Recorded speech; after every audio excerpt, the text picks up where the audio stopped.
I'm recording.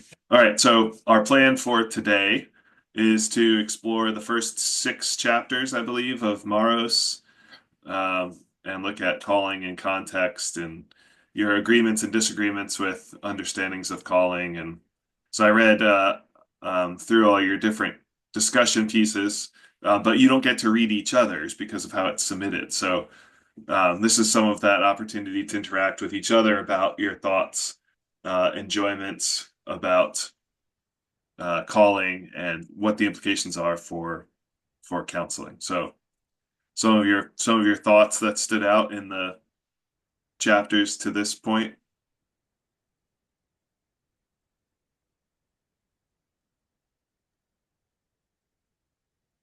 Sarah Parker. I was waiting on Greg to go first. I'm always first. I know. I was like, I remember texting my group. I was like, golly, these questions are like really in detailed and having to like realize some of the stuff that your family has done that might not be wonderful was a little hard.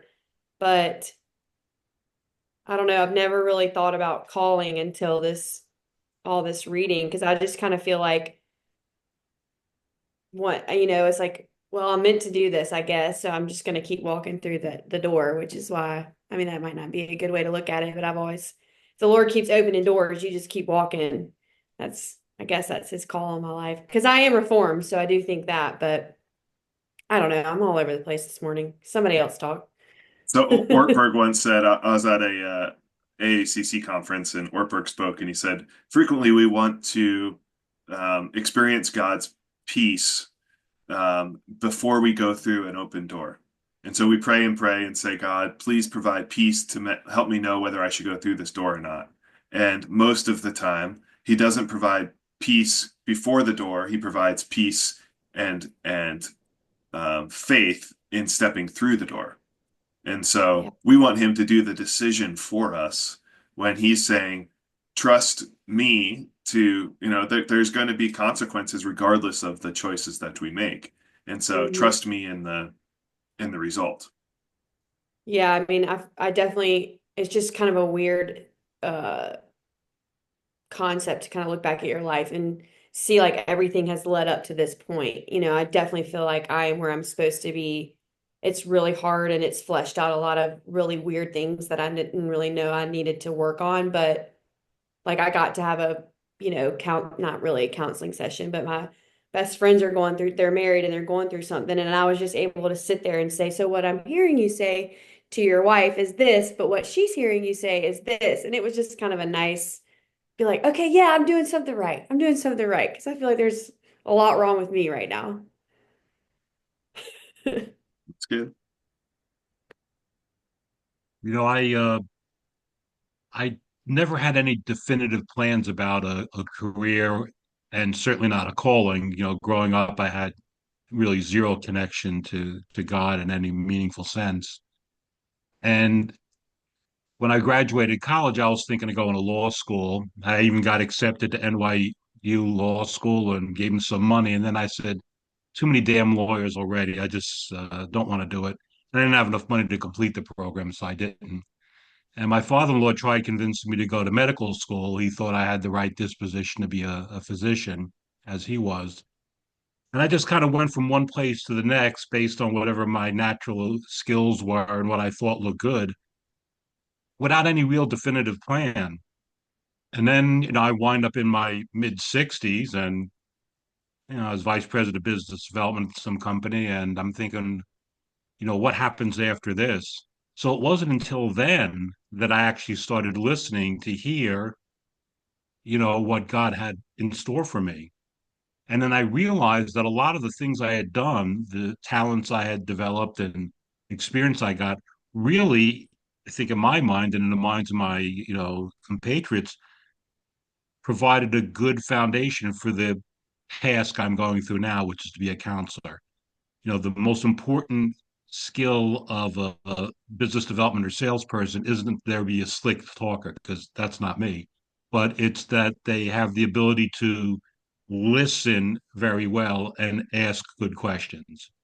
And to me, that's really the essence of what or one of the main elements of what I think make a good counselor. So it's almost like God prepared me, unbeknownst to me, to be in a position where now that I'm finally willing to pay attention, it could act as a springboard for where I'm going next. That's good. Yeah, I mean, I think generationally too, there wasn't so maybe on my screen, at least the bottom right corner, right, generationally, is this assumption that you should be able to find something that fulfills you and is an expression of your passion. And so earlier on in your life, you have to explore this concept of calling because your your occupation is supposed to be a fulfillment of calling and purpose and value. Whereas I think Greg's generation was like find something to do that maybe you can make a living doing, and you'll find kind of fulfillment as you go. Um, and so the calling piece comes out earlier and can paralyze because there's so much weight that your job has to carry that it's not maybe intended to. And so Erickson's model, we'll cover in human growth and development, would argue that in towards the end of life, in generativity and stagnation, you're evaluating back and saying, was what I accomplished worthwhile? And so Greg's at the spot where he's looking back and saying, what was the purpose and value? Did I fulfill my passions? And there's not really anything you can do about it if you didn't. Um, but at least you are done. Whereas at the beginning, you're thinking, I need to find something so that when I get to the end, I feel fulfilled. And it seems like that can paralyze too, because then you just don't make a decision because there's too many options available to you. On the other hand, I'd like to think I might have a couple of years left. So, going through the program can then lead to that kind of fulfillment. And it Mhm. really, maybe it'll be more enriching for me based on where I am now. And, Right. it's hard to say. I look at some people who, a good friend of mine when I went to high school, wanted to be a professional football player. He was 5'10", 175 pounds, wanted to be a pro football player. And it turned out he was, and he was actually pretty good because he was one of the fastest guys I ever saw. And that was his life. And then he had a career-ending knee injury. He played for the Jets for a while. He had a career-ending knee injury, and he had no idea what to do for the rest of his life at the age of 29 because he only wanted to be a football player. And he eventually took to drink and drugs and died at the age of 55. Hmm. So sometimes fulfilling your calling isn't as good as not knowing what it should be. Right. Right. Got it. To go off of Greg's, I remember when Nike came out with the slogan "Ball is life," and my Mm. dad was so mad. Like I grew up with four brothers, so ball was a lot of our life, but he was Mhm. like, "You will never wear that shirt unless like we put a piece of duct tape that says ball isn't life." And so that was like his slogan for all of the teams he ever coached. And I think it was very powerful for a lot of these boys, especially who like this was their identity. And he was able to like help them be like, life is so much more of, and like help them build character. So that I'm very thankful to have had that upbringing for sure. But the thing that stuck out to me the most in the chapters was the individualistic versus communal perspective. And I've thankfully been able to meet a lot of people with different backgrounds. One of my mentors, she grew up in Mongolia and has just seared this into my mind and is like, you're so individualistic. Like, think about the repercussions of what you're saying. But I really liked this chapter. I felt like it brought a new light to it. And honestly, I kind of a lot of what you guys were saying, I think that when we go from the communal approach, especially just in light of like being a Christian, like the church, the body, there's less pressure. And then I think there's more freedom and then actually more courage to like do something quote unquote great because you're not risking your life. You're not risking messing up your purpose because you already have your purpose. You already have meaning. And so if you take the risk and it fails, your identity isn't shattered. You still have um, dignity in who you are because right, what Christ has said versus the individualistic culture, I think it's such a high risk to like do something great, or if you don't do something great, then you've wasted your life. And so there's not a lot of freedom in either choice. So that was a good check for me because I think that oftentimes I feel a sense of pressure, like if I'm not doing something like to make a quote unquote difference, then is it worth it? But the definition of making a difference is I think the distinction that I need to make, right? Like as a Christian, it could be waking up and loving whoever's before me right today, you know? And then those small like character choices you make will hopefully get you to a point where the Lord has you and it's going to be every day that that calling is produced. So, I don't know. That was kind of my thoughts. I don't know if I've mentioned this before in this class, but the Great Divorce, one of my favorite pictures that they have in that is I think it's the last chapter, and the girl's name is Sarah. And she's like adorned and praised. And if you haven't read the book, I don't want to, I guess, spoil it. But everybody's like, oh, she must have been this crazy person on earth. Like she must have done all these things and been this incredible woman and all this stuff. And you come to find out that she just like really loved her husband, who didn't really love her very well. And she loved the orphans and the widows in her community. And other than that, she just like stayed at home. And that wrecked my world when I read it because that is not the way that I've lived a lot of my life, thinking that's who I wanted to be. And so Sarah is kind of my role model now instead of the high achieving whoever lady. So yeah. It's good. Yeah, that I'm speaking for a church conference, and we're defining success. Part of my discussion is what is success and how do we define our pursuit of success in ministry areas? And that's a great illustration of it. It's enoughness. We find our enoughness, our sense of self in the same things that the world does, which then leave us hollow because it's incomplete. What an interesting existential shift for Nike to go from just do it to ball is life. Uh-huh.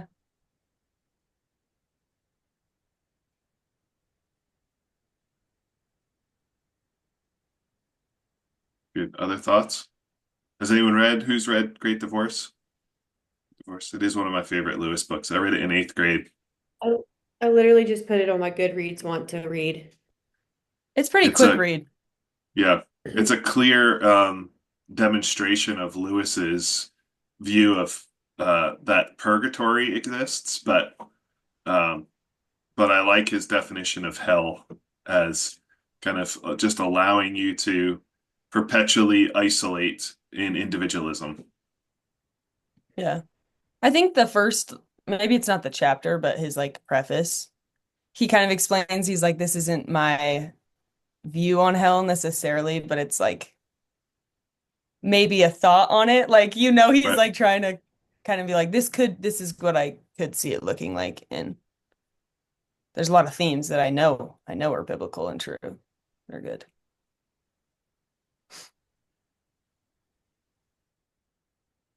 The unfortunate thing in life, for me at least, and probably if you're adding things to your Goodreads list, is the number of books that are published every day, right? There's like millions of books added to the Library of Congress every day.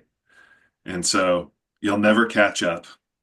And so it's deciding, again, the same piece of Mhm. like, how do I measure what matters? And it isn't necessarily keeping up with whatever the newest read is, but it's forming a foundation of self based on, so it's curating your kind of understanding of your foundation of value and worth. And a lot of that is through what we consume. So it's through the media we consume, and often then it's unconscious informs us. So if we can intentionally engage in things that we know will form our view of the world, um, so that we are being transformed by the renewing of our minds instead of just being mindlessly conformed, then it will help us across all areas of life. And so, like that, your view of what the purpose of life is might have like this great theological explanation, or might be a great repeat of the Westminster Catechism, right? To glorify God and enjoy Him forever. But what does that look like practically when you're in school or when you're married or when you're raising kids? You need Lewis's allegorical framework of the story of Sarah to help you say, like, okay, I don't have to, I don't have to be, in an amphitheater of 10,000 people with just as I am playing until everyone gets saved, right? It could be faithful service in the sphere of my relationships presently.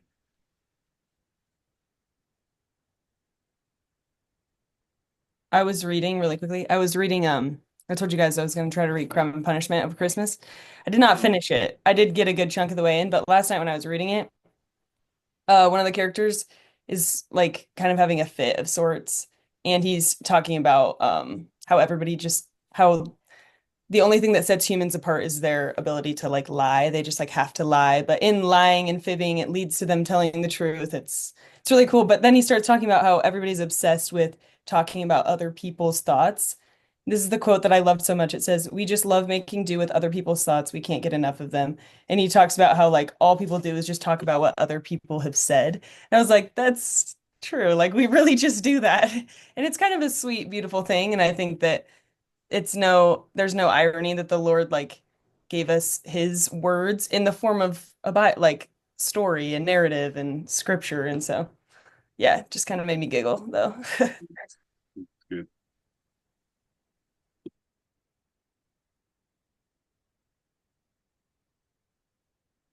Other thoughts on reading or calling?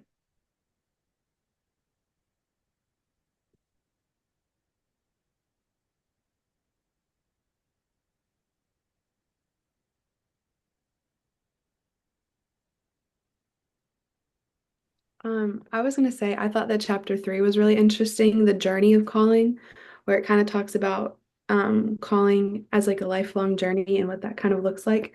Because I kind of answered the questions that I see it both ways, that your calling can be a lifelong journey and God can open those doors for you throughout your life, but also that, you might not, that there might be like little things that God has called you to do like along the way, kind of.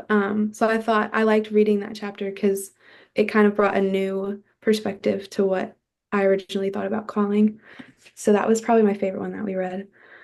Um, and it talked at the end, like what one of the questions at the end, I don't know the exact question because I didn't write down all the questions, but it was like, what are aspects of your sense of self that have like developed who you are?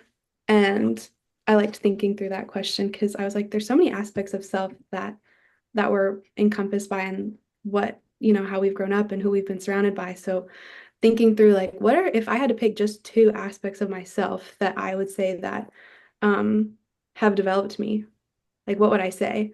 So I picked my religion as being a Christian and then being a female in this world as two aspects of myself, but that was interesting to think through all of that in that chapter.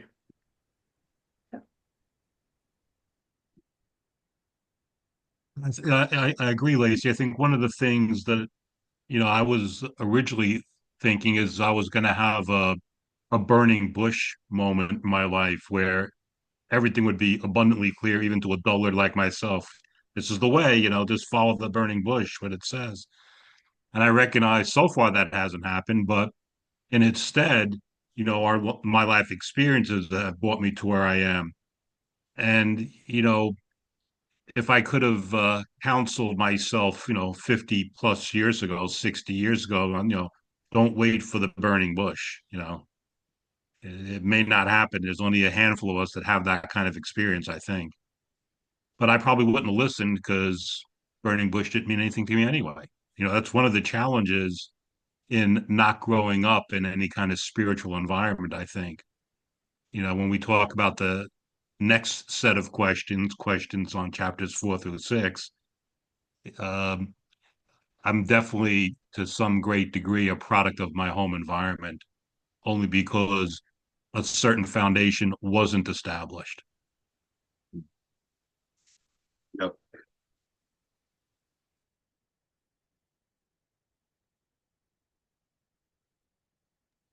I think that's really good, Greg. I put a lot of pressure on myself to like, I'll put a lot of pressure on myself in every aspect of my life, but not everyone's gonna have this like aha moment of like, and I have to remind myself all the time that you're not gonna get to a certain age and have it all figured out. And people aren't judging you as harshly as you're judging yourself because you don't fit into a mold at, 36 years old. And like it's not going to be like when I hit 40, it's not going to be okay, this massive thing happens at 40. Like it's all like we're just being sanctified until we meet Jesus. And like another thing that I love that I remind myself daily is not everyone's thinking about you as much as you think about you. And so take the freaking pressure off yourself and do what God's called you to do and just keep walking. Yeah, I think it's the assumptions of expectation that leads to our midlife crisis, right? So at every age and stage, we have these often unconscious expectations on ourselves that I will have done this or I will have accomplished this by this point. And so the reason that these, 40 years old, 30 years old, 50 years old cause um, problems for people is because they're often unaware of what their assumptions and expectations are, but they know they don't match up with what they were. Right? So you hit 40 and you're like, I thought this would happen by then. I don't know why I thought this would happen or how I was going to measure it or whether this is even realistic or not, but I don't think I've met this. And so I need to go buy a red sports car to make myself feel better. Um, and that's part of what you're dealing with. And the thing that you can change is, well, what was the basis of your assumption? And what is the basis of your measurement that you don't meet that assumption? Um, and what is reality associated with those? I mean, that's the nature of what we're doing in counseling, right? Is we're attempting to help people recognize what their assumptions are that are driving their beliefs and they're driving their behaviors and evaluating whether they're correct or not, and then providing insight and awareness for what they should be directing towards and how to measure progress. Right. So my couch chat, I mentioned that the theme, which is uploaded now, so you can watch later, but the theme is that all change produces pain, um, but progress is not inevitable. And so we want progress in change, but we have to be intentional about our focus and our direction in the process of change to produce progress so that we don't waste the pain of change. Right? That's the focus. And so when we look at calling is the track of our focus. So where are we looking? And then how does that reflect on our sense of value and purpose? Because we're going to change, but we're constantly changing, right? That's the concept of anti-fragile, right? As humans, we are not fragile, we are anti-fragile, which means we don't stay stable. There's not homeostasis. There's either growth or atrophy. And so as we change over time, it's this question of, well, am I changing into the goal of the likeness of Christ? And most of the time as Christians, we want to be more like Christ, but we don't want the means by which we are made more like Christ. So it's praying like, Lord, make me patient. And then all of a sudden you hit traffic and you're like, Lord, why am I in traffic? This isn't fair. Why is this happening to me? And he's like, this is how I build patience. Like, this is the means by which you grow. So our calling has to connect to the context and has to consider what the goal actually is of life. And so, like the Psalms, you look at the Psalms, and frequently, the psalmist is like, this isn't fair. Everyone around me is wicked, but they're all thriving. Why am I here struggling? And usually he comes out of it by saying, okay, my goal and my direction and my destination are different than theirs. And so I need to, in order to grow, I have to go through all these difficult things to look like Christ because I have to get rid of those senses of self that are broken and distorted and not helpful. There you go. It's really easy, right? It's just when bad things happen, it's saying, all right, Lord, help me to look like you through this. And then you just do it, and then it's no big deal. And then you die. It's pretty straightforward. The solution in most of what we do in counseling is we say, it's actually pretty simple. It's just not easy, right? Most things are simple, but not easy.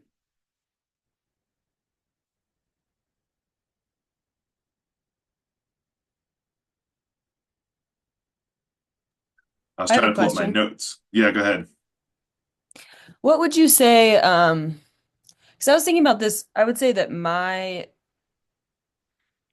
like default is to be more driven to think that I have to like accomplish all these things. I would say that I'm um I guess I fall in more on that side of the train, but for somebody who's like more self-defeating, which I think I struggle with is just in a different way. It's just like expressed differently. For somebody who's really like self-defeating, I can't do all these things like um I'm incapable, like I'll never measure up those types of situations. I think what I liked about this book, and I guess is a question statement, is that it kind of offered a solution to like both of those sides.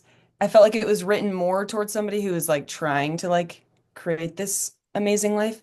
But for maybe for somebody who's like struggles to feel like they even like have a purpose or like want to have a purpose, what would you say the answer to that is? Because I think that sometimes the louder voice, especially at least just from my like generation and like perspective on media or whatever, is there's like a new fad of like creating the life you want, like you're the main character, like go get it type thing, which I think can be it's better than people sitting behind a screen like on their computer playing video games. Like I think that that's gonna be better for our society. Um, but for those who aren't, I don't know, like what advice I guess would you give to them? Yeah, so I'm reading a book right now. So You don't even called have your bookshelves and you have the I book know right I have here. I Or- have books will travel. It's called You Are Not Your Own by Alan Noble. His argument is that our contemporary culture exists on a continuum of achievement to resignation. And we kind of tend to respond to the the world around us in one of those two spheres on different issues. And so as we've had more and more choice and the perception that we have individual responsibility to make the right choice, but there's too many choices, we've Yeah. watched the society shift more towards resignation than achievement. You just give up, right? Because there's always now that we've moved to like a global market, there's always going to be someone that's better than you. And so, how do you respond? Well, you can either keep striving personally or you give up. And his argument is that the fundamental assumptions of this continuum are incorrect because our basis of significance and what we're attempting to achieve is it's playing in the wrong, we're on the wrong field. Um, and we'll never deliver this kind of free and fulfilled life of self-achievement because we're not designed for that. We're Yeah. designed for connection and relationship. And so, because we're trying to operate as beings created for relationship with God's self and others, for achievement or resignation, we don't fit. And so, I'm not very far. I'm only halfway through. But his arguments are really funny, actually. Is like I read the chapter yesterday. It's we all self-medicate, and it's this recognition. He says that says rhetorically and in marketing, strategies for self-actualization and coping often appear the same, using the same sales appeal and the same language of empowerment. Right? There's not a distinction between tools that facilitate self-belonging and tools that cope with our inability to belong. And Yeah. so why do we use substances? Well, we use substances to recreate, right? To kind of escape, and we use substances to medicate. What's its definition of either being therapeutic to benefit us or avoidance to escape? Well, it depends on why we're using it, but it does the Hmm. same thing. Um, and so he argues that actually the posture of affirmation runs you ragged, consumed with self-improvements, whereas the posture of resignation leaves you aimless and dispirited. And so we're stuck on either continuum, um, seeking significance as a result. And so unfortunately, I stopped last night in part 3, which is you are not your own, but you belong to Christ. And I haven't read it yet. So I don't know what his Good news solution coming. is. I just know that we're stuck on the hamster wheel. But the basic piece is that we're living in a different world than Yeah. we were created for. And so I think it goes back to your example of Sarah, right? Mhm. It's if the fall is broken relationships, and fractured sense of self, then the goal is flourishing, which is connection to God, self, and others in relationship. Recognizing that we will always curve inward towards selfishness because of our inborn sin nature now. And so by being able to find value of self through who God says we are, it's a constant reminder, right? And that's where Romans 12:2 comes in, is that we are constantly being conformed to the image and the values and the purposes and the passions of this world, so that we have to fill our hearts and minds and desires with what God has called us to and transform it through the power of the Holy Spirit. And so sometimes it will look similar, like the things that we do will look similar to those around us. But why we do it is very different. Sometimes what we do will look completely different from those around us, not because we've resigned or we've sought achievement, but because we're confident and comfortable in who we are and what we're doing. Yeah, that's good. That's super helpful. I've been kind of focusing on like just the phrase set apart recently. Like, what does that really look like? And would people in my life, at the restaurant I work at, or the kids that I lead, like all these different circles, like, would that be a phrase that they could say, no, like set apart or different than, you know? And I don't think it needs to look as abrasive as sometimes Hmm. some Christians can push forward, but it also doesn't look like fitting in. And that's a really hard line to draw. But I think like what you're saying, the metrics sometimes are off. Like I'm valuing it on a different term, but it's like um if I come at it from the approach of like I'm secure in who the Lord says I am, and like this is an overflow. And the good works that he has before me to walk in are right here today. And that means encountering with Alejandro at my work and like loving him well. Then it should in turn look different. And I don't know, it simplifies it. Simplifies it. It's where we get our sense of belonging. So it's the difference Yeah. of like, if I go and I help like second graders play basketball, it's like I don't I don't have to have them be awed by me. I want to empower and build them up so that they can feel encouraged and work together. Yeah. I don't need to belong. I want to foster belonging to others because I know who I am and I know I belong. As opposed to going out there and like swatting their shots and like knocking them, being like that guy is often that's what we're attempting to do. But if we already belong, then we aren't seeking belonging from those around us. We can just foster belonging for those around us because we are content in who God has called us to be.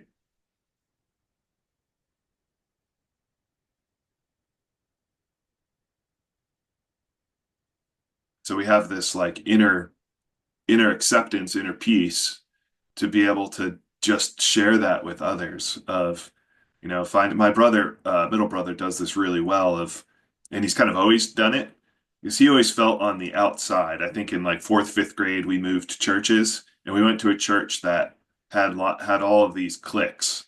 And it was like, oh, well, your grandmother or grandfather helped found this church, so you're in. But if your family's only come in the past like 65 years, then you're not really a part of it. It's like that level of stuff, right? Which I think is how some places in the South are. It's like, oh, you didn't come over from England here in the 1600s. You're not really belong here. And so my brother felt really kind of out. And so he started recognizing, because he felt on the outside, instead of trying to get on the inside, he looked around and saw who else was on the outside, um, and made them feel like they mattered because that's what he wanted. And ironically, as you might expect over time, his group of misfits became one that the group of the in kids got smaller and smaller because they valued the connection and just worth belonging that comes from just being accepted. Um, and he would talk about this interesting shift that happened like in high school and then into college, where all these people would reach out to him and want to spend time with him because he was the glue that allowed people to be seen and valued. My mom did the same thing, like all the people when I was in high school, all of the parents that were kind of too cool for school. My mom was not one of those. And in later adulthood, um, their lives fractured and fell apart because the things that they were trying to achieve didn't succeed. And so they would reach out to my mom and want to hang out, and she ended up being glue for all of these different people. And she would joke that, that they didn't seem to have any recollection of what their perception of her was back then. Um, and it didn't really matter to her. She just thought it was funny that if she wanted to have been in this group 30 years ago, she would not have been allowed, because she was too strange. Um, but when when the metrics of value change, people want to be seen. And our culture tells us that you matter by being able to not, you put yourself up by putting other people down. And except for our upside down kingdom, right? The way that the gospel works is it's really whatever is opposite. So the first will be last, the last will be first. Those who love others in place of loving themselves will experience love of self, right? Or Lewis talks about joy, and joy is this annoying emotional experience in that as soon as we try to experience joy, it evaporates. We can only experience joy as a byproduct of pursuing relationship with others, of pursuing what matters for other people and belonging. And so all of these are kind of factors as we seek to say, like, right, well, how do I foster belonging in connection to others? If you just try to belong, it won't work, because you put so much pressure on that trying to fit in. You actually have to feel content in your sense of self in relationship to others to be able to then build the capacity for connection and relationship. Greg? You just reminded me of a kind of a sequence of events that date back, 35 years.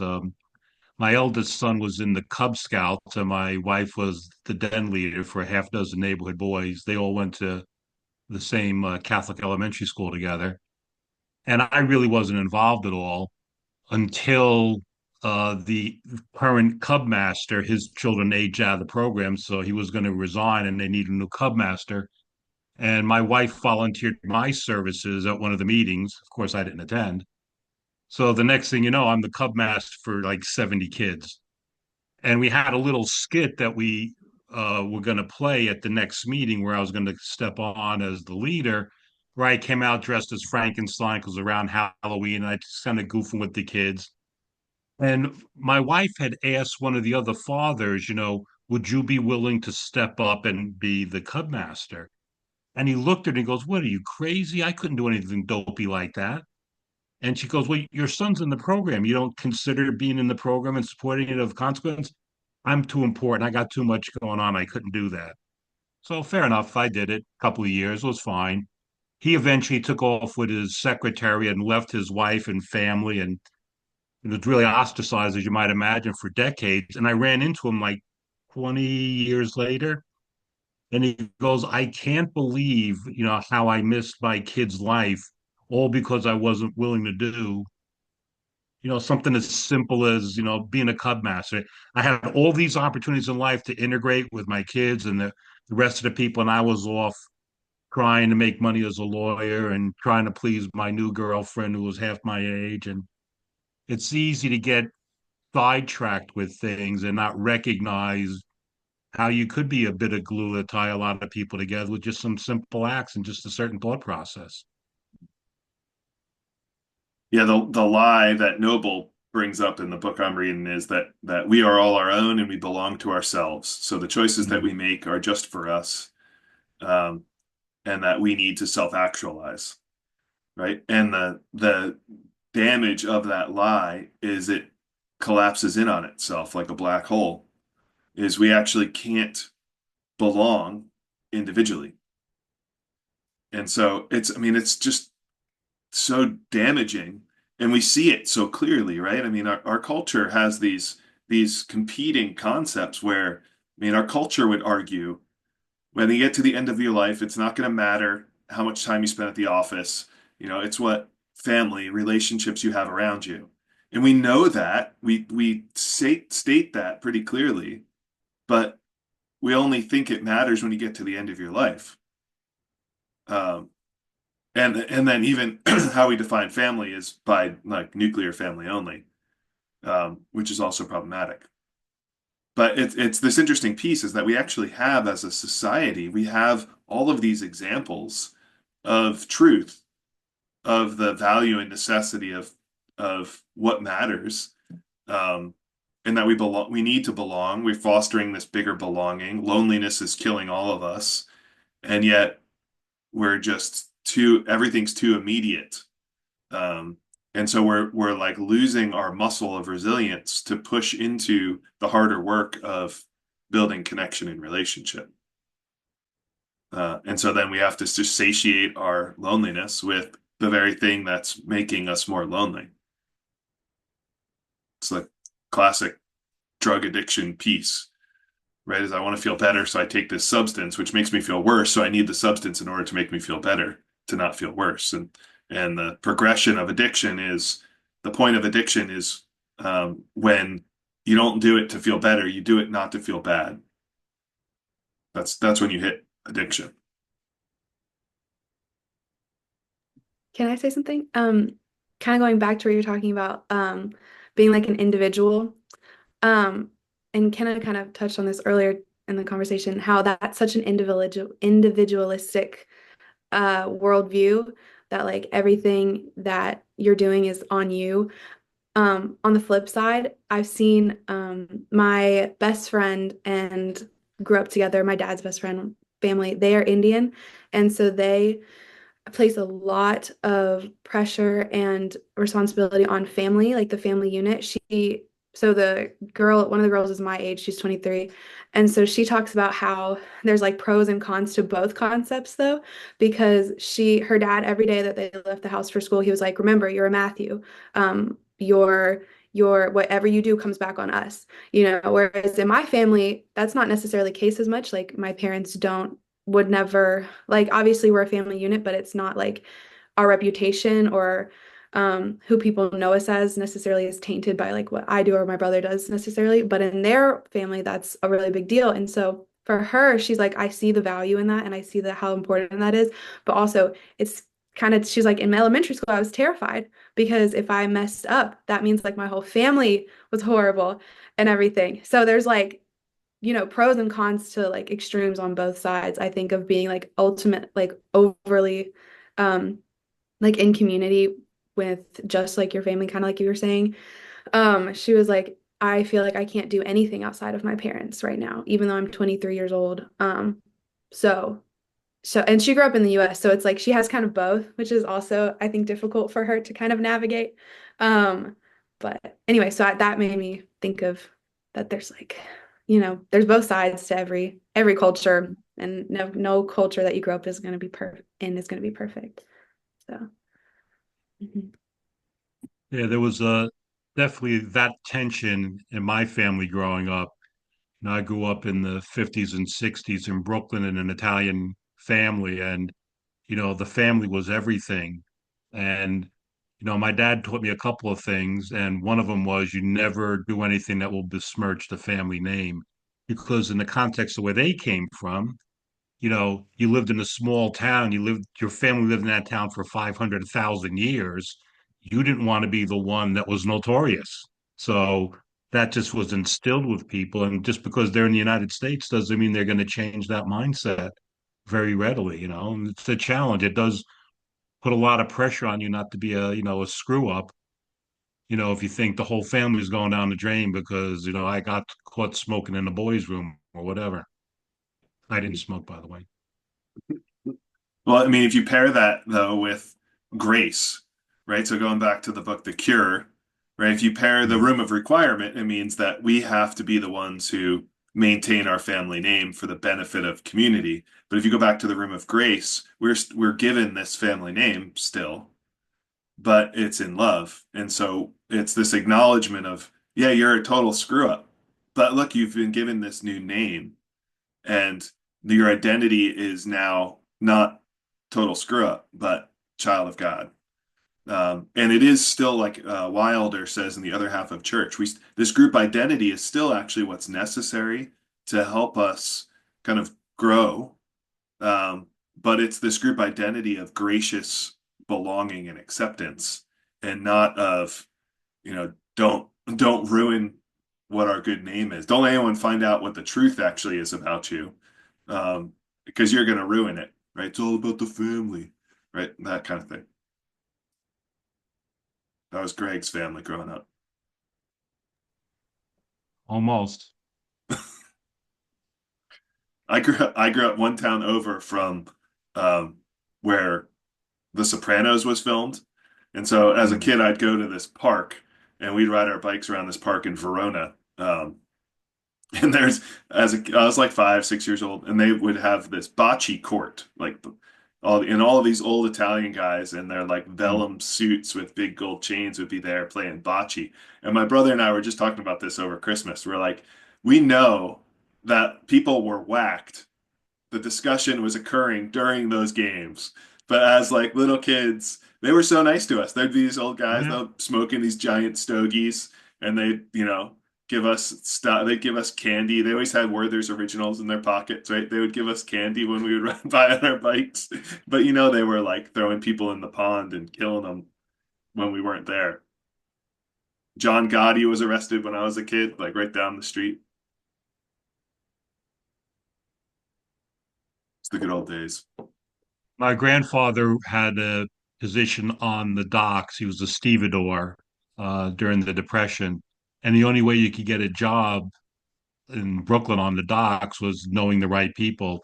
And one of the guys he knew was Albert Anastasia, who, along with Louis Lepke, formed Murder Incorporated in the 1930s. Between the two of them, they were individually and collectively responsible for over 120 murders. And my grandfather used to have arguments with this guy about cheating at cards and all kinds of crazy stuff. And you think, why would you say something to a man who's part of Murder Incorporated? But that's the world that they lived in, and that's how they had to navigate it. He wouldn't have been able to feed his family if he couldn't figure out a way to deal in that environment. Oh, And I remember when my grandfather died, my grandmother telling me he was buried next to an animal in Greenwood Cemetery in Brooklyn. I was like, animal? They don't have animals buried in the cemetery in Greenwood. Well, 40 years later, their oldest son, my Uncle Ralph, passed away. No one else was around to help out. So I made sure the burial went forth and I went to the graveside. And as we're lowering Uncle Ralph into the ground, I look at the grave next to me and it's Albert Anastasia's grave. He was buried next to my grandfather. And that's what my grandmother meant. That's the animal that she knew. But that wow. was their environment, and that's why they had to do what they had to do to survive. And the family extended meant everything, even if Hmm. the guy was a murderer. Have you seen the movie Cabrini, Greg? Came out last No. year. About It's about, Mother Crabini? yeah, Mother Yeah. Cabrini, Sister Cabrini. Hmm. It's a Angel Studios film. People who did Okay. uh, what is it? Songs of Freedom, about Yep. Yep. human trafficking. So they, Yeah, I yeah, it saw was that pretty one. Yeah. good. Yeah, Cabrini was really good. It's about the 5 points, the Italian immigrants and turn of the 20th Yeah. century in 5 points. So You they might took the see some place of the people you know. Irish. Yeah, right. Right, The yeah, Irish yeah, are in 5 points before then. right. Yeah, and it's all the tension of the immigrants of the Irish didn't they had to fight to get their position, and so then they didn't want to relinquish any of their position to the Italians that came after them. As a precursor to the next couple of chapters, um, growing up the way I did, we lived pretty much in an Irish neighborhood for a while, and then we were able to kind of get out of there and get into fresh air.